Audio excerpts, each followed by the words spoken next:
Halo teman-teman semua, perkenalkan nama saya Elsa Nursafitri Komaria dengan NIM 1700217. Materi pelajaran yang akan saya ajarkan di sini yaitu materi kelas 8 dengan subtema mengembangkan alternatif pendistribusian pendapatan untuk mensejahterakan masyarakat. KD yang saya gunakan yaitu KD 3.3 dan 4.3 dengan alokasi waktu selama 2 kali 40 menit. Sumber yang saya gunakan yaitu buku siswa IPS kelas 8 kurikulum 2013 edisi revisi 2017. Materi-materi yang akan saya ajarkan yaitu pengertian redistribusi pendapatan, jenis-jenis redistribusi pendapatan, program-program pemerintah dalam meredistribusi pendapatan nasional, dan alternatif praktik redistribusi pendapatan. Pendekatan yang saya gunakan yaitu melalui pendekatan saintifik dengan model pembelajaran talking stick atau tongkat berbicara. Menurut Maufour, talking stick adalah sebuah model pembelajaran yang berguna untuk melatih keberanian siswa dalam menjawab dan berbicara kepada orang lain. Sedangkan penggunaan tongkat secara bergiliran sebagai media untuk merangsang siswa bertindak cepat dan tepat, sekaligus untuk mengukur kemampuan siswa dalam memahami materi. Di sini saya akan menyampaikan materi kelas 8 mengenai mengembangkan alternatif pendistribusian untuk mensejahterakan masyarakat. Nah, sebagaimana kalian ketahui, tujuan dari ekonomi adalah untuk mencapai kesejahteraan secara adil dan merata. Namun, kalian pasti pernah melihat suatu kesenjangan atau ketimpangan ekonomi, terutama di negara kita ini. Nah, sebagaimana contohnya ada di gambar ini, yang membuktikan bahwa orang-orang yang tinggal di apartemen memiliki pendapatan yang lebih dibandingkan orang-orang yang tinggal di pemukiman kumuh. Hal ini, jika dibiarkan, lambat laun akan menimbulkan tindakan kriminalitas akibat dari kesenjangan ekonomi tersebut. Nah, untuk mengatasi kesenjangan ekonomi tersebut, ada usaha dari pemerintah, yaitu redistribusi pendapatan nasional. Apa sih redistribusi pendapatan itu? Nah, poin pertama, pengertian redistribusi pendapatan. Apa sih redistribusi pendapatan itu? Nah, redistribusi pendapatan bisa disebut usaha mendistribusikan kembali atau menyalurkan kembali pendapatan dari masyarakat yang mampu kepada masyarakat yang kurang mampu. Poin kedua yaitu jenis redistribusi pendapatan. Jenis redistribusi pendapatan ada dua, yaitu redistribusi vertikal dan redistribusi horizontal. Redistribusi vertikal merupakan kegiatan transfer uang atau penyaluran uang dari masyarakat yang mampu kepada masyarakat yang kurang mampu secara finansial. Nah, kegiatan ini dapat dilakukan oleh pemerintah maupun pribadi. Contoh yang dilakukan lewat pemerintah. Misalkan kalian orang-orang yang taat bayar pajak. Nah, lewat pajak tersebut, uang kalian dikumpulkan ke pemerintah, kemudian disalurkan ke masyarakat yang kurang mampu lewat subsidi, seperti subsidi bahan bakar atau subsidi tiket kendaraan umum seperti Transjakarta dan juga KRL. Seperti itu. Kalian pasti pernah dengar slogan orang bijak taat bayar pajak. Nah, jika kalian taat membayar pajak, kalian telah bijak karena kalian telah membantu pemerintah dalam meratakan pendapatan ekonomi di Indonesia.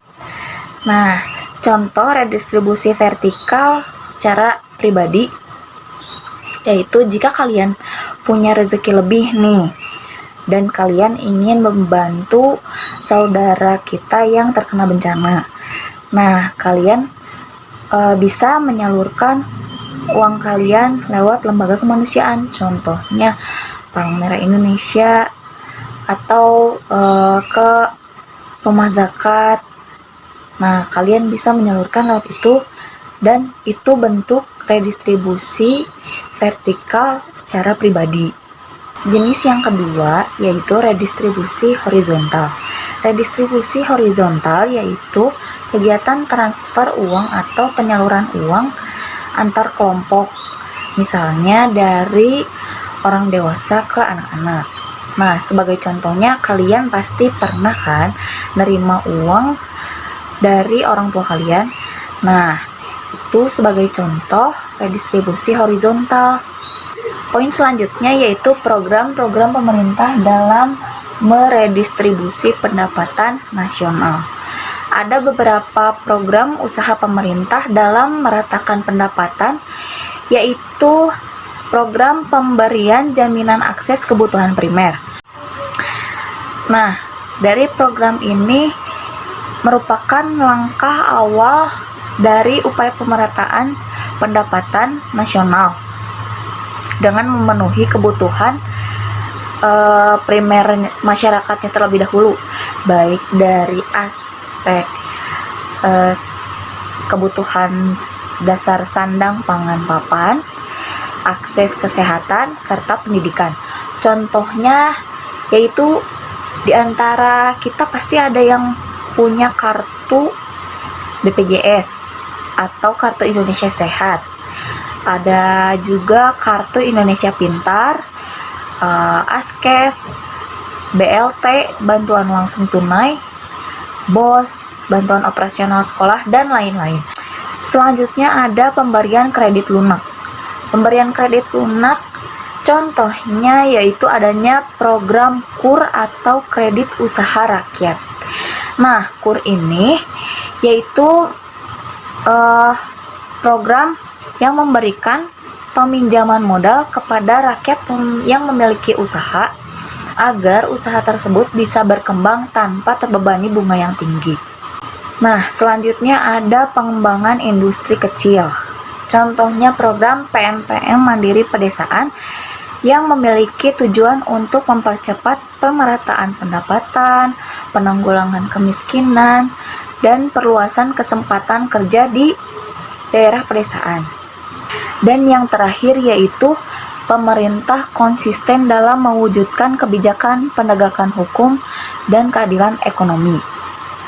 Karena pemerintah itu sangat berperan penting dalam mengatur serta membuat kebijakan, terutama dalam hukum dan bidang ekonomi di negara ini.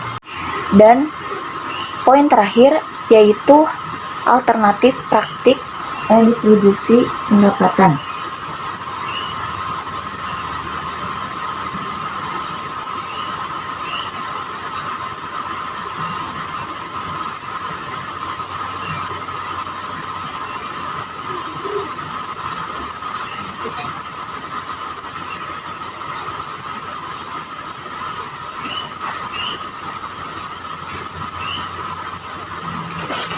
Ada beberapa alternatif praktik redistribusi pendapatan, misalnya yaitu subsidi, macam-macam subsidi dari pemerintah, baik subsidi bahan bakar, subsidi bahan pangan, dan lain-lain.